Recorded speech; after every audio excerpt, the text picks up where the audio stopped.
नमस्कार हिंदी आचार्य पर आज हम बहुत ही इंटरेस्टिंग कैरेक्टर के बारे में पढ़ने जा रहे हैं अल बेरूनी के बारे में। ये देखिए सामने आपके चित्र है जिसमें कि चांद की विभिन्न अवस्थाओं को उन्होंने अल बेरूनी ने अपनी पुस्तक में दिखाया है। अगली पेंटिंग हम देख सकते हैं कि स्टैंप है सोवियत संघ की 1973 में जारी की गई है।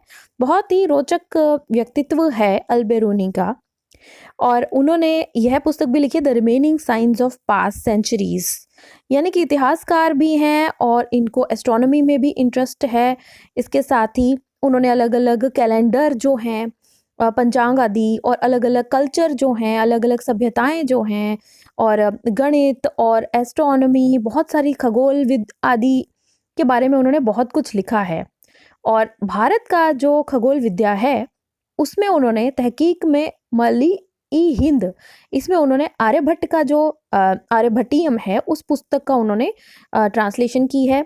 और उन्होंने पतंजलि का जो योग के बारे में उन्होंने जो लिखा है तर्जमात किताब पतंजलि, इस तरह से उन्होंने उसे भी ट्रांसलेट किया है अपने अरबी भाषा में। और अल बिरूनी का पूरा नाम अबू रेहान मोहम्मद बिन अहमद अल बरयूनी था और वो एक फ़ारसी विद्वान थे, लेखक थे, वैज्ञानिक भी थे, धर्मज्ञ भी थे और एक फ़िलासफ़र भी थे, वो एक विचारक भी थे।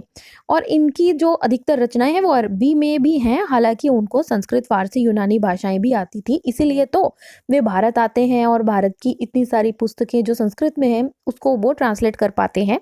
अल बिरूनी 1017 से 20 तक के बीच में 3 साल के लिए भारत आते हैं और उन्होंने महमूद ऑफ गजनी के साथ उसके काफिले में आते हैं।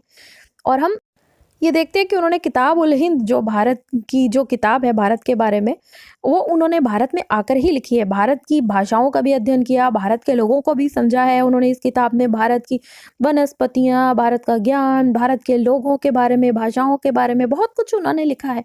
एक बात उन्होंने यह भी लिखी है कि भारत के जो लोग हैं उन्हें अपने ऊपर घमंड बहुत ज़्यादा है, क्योंकि उनको वे ऐसा मानते हैं कि हमारे देश जैसा कोई भी देश पूरी दुनिया में नहीं है, ऐसा उन्होंने लिखा है।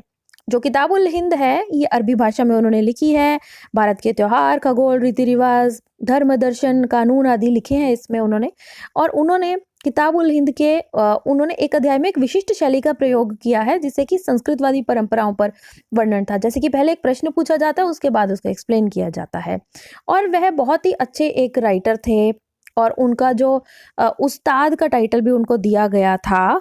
और अल बिरूनी ने जो भूगणित के बारे में भारत विद्या के भी संस्थापक उनको कहा जाता है और पहले मानव विज्ञानी भी उनको कहा जाता है। और उन्हें राज ज्योतिषी रखा हुआ था महमूद गजनी ने। और उनके नाम पर ही चंद्रमा के एक गड्ढे का नाम भी है और एक छोटे ग्रह का नाम भी अल बिरूनी ही रखा गया है। बहुत ही मशहूर पर्सनैलिटी है ये।